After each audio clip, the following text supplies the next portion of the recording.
जो कारोबारी था उसके बच्चों ने राहुल जी को उनकी यात्रा के अंदर भारत जोड़ो यात्रा में गुल्लक दी। उसके घर पर ईडी की रेड हुई, उसने सुसाइड किया, अपनी पत्नी के साथ सुसाइड किया और सुसाइड नोट में लिखा कि ईडी के अधिकारी ने उसके कंधे पर पैर रखकर कहा कि तुम भाजपा ज्वाइन कर लो, प्लीज तुम भाजपा ज्वाइन कर लो। मैं कंक्लूड कर रहा हूं सर, तुम भाजपा ज्वाइन कर लो, तुम्हारी जान बच जाएगी।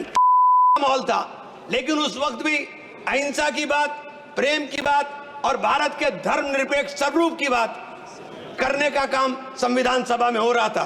ये बातें मैं इसलिए याद दिला रहा हूं कि 70 साल में हमने क्या किया। मैं आप जो यहाँ खड़े हो, ये पंडित जवाहरलाल नेहरू की नीतियां थी कि हम देश को यहाँ लेकर के आए। पंडित जवाहरलाल नेहरू की नीतियां थी कि देश के अंदर इतने संसाधनों का विकास हुआ। ये बातें मैंने आपको इसलिए बताई कि बार बार कहा जाता है कि उनका योगदान क्या था। ये उनका योगदान था, ये उनका ही ब्लूप्रिंट था कि हमने देश के अंदर हरित क्रांति लाए, देश के अंदर हमने किसानों को आगे बढ़ाने के लिए, औद्योगों को आगे बढ़ाने के लिए, लोगों को रोजगार देने के लिए एक नया ब्लूप्रिंट तैयार किया। नहरें बनाई, बागड़ा नागल डैम बनाया, वो तमाम चीजें सिंचाई की व्यवस्था की और ये उस हालात में थी जबकि हमारी आर्थिक स्थिति देश की बहुत कमजोर थी।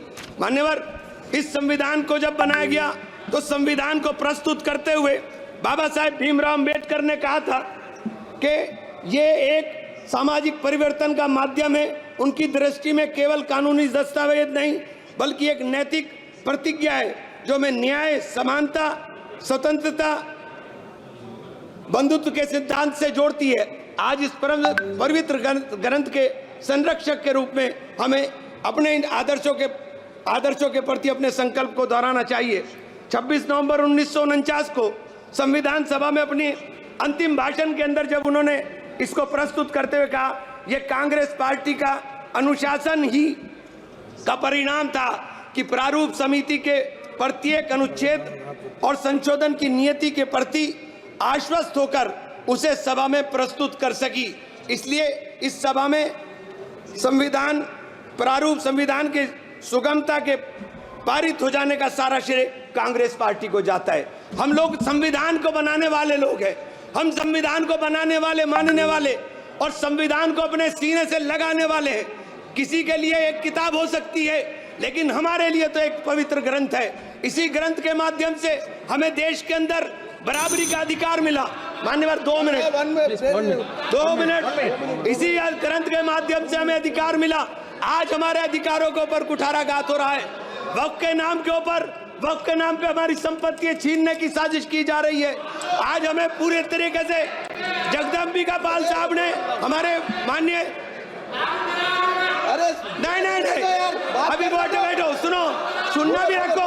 वक्फ के नाम के ऊपर हमारी प्रॉपर्टी छीनने की साजिश की जा रही है। वक्फ कानून ला करके सारी प्रॉपर्टी हड़पना चाहते हैं। आज पूरे देश के अंदर एक नफरत का माहौल हमारे खिलाफ खड़ा किया जा रहा है। संभल की घटना हो या बहराइच की घटना हो, आज देश में मुसलमान की स्थिति हो गई कि घर में रहेगा तो दंगाई मारेंगे और बाहर निकलेगा तो पुलिस मारेगी। साथ मैं आपसे कहना चाहता हूँ, बस बहराइच में यही हुआ, संभल में यही हुआ। आज सीधे गोली मारी जाती है। हमारी जान की कीमत आज समझने को कोई तैयार नहीं। मैं आपसे कहना चाहता हूं मान्यवर कि आज जिस प्रकार से इन तमाम संवैधानिक संस्थाओं का दुरुपयोग हो रहा है, एक सबसे बड़ा उदाहरण मनोज परमार नाम का आदमी जो कारोबारी था, उसके बच्चों ने राहुल जी को उनकी यात्रा के अंदर भारत जोड़ो यात्रा में गुल्लक दी। उसके घर पर ईडी की रेड हुई, उसने सुसाइड किया, अपनी पत्नी के साथ सुसाइड किया और सुसाइड नोट में लिखा कि ईडी के अधिकारी ने उसके कंधे पर पैर रखकर कहा कि तुम भाजपा ज्वाइन कर लो, प्लीज तुम भाजपा ज्वाइन कर लो। मैं कंक्लूड कर रहा हूं सर, तुम भाजपा ज्वाइन कर लो, तुम्हारी जान बच जाएगी। आज ईडी और सीबीआई का इस्तेमाल हमें डराने के लिए होगा। आज ईडी और सीबीआई का इस्तेमाल इन तमाम आवाजों को चुप करने के लिए होगा। ये संविधान के पावन मौके पर जब हम संविधान के पर चर्चा कर रहे हैं तो हम इस संविधान की चर्चा में कहना चाहता हूं कि संविधान, मान्यवर माइक बंद हो गया, 1 मिनट कंक्लूड, 1 मिनट बात करो। मैं आपसे कहना चाहता हूं कि हम संविधान को अगर अंगीकार करने की बात कर रहे हैं, हम देश के अंदर अगर संविधान के रक्षक के रूप में ये पूरा का पूरा सदन क्रॉस द पार्टीज खड़ा हुआ है, तो मैं आपसे कहना चाहता हूं कि आज आपने, क्योंकि मुझे हमारे आपसे इजाजत चाहता हूं, माननीय, धन्यवाद।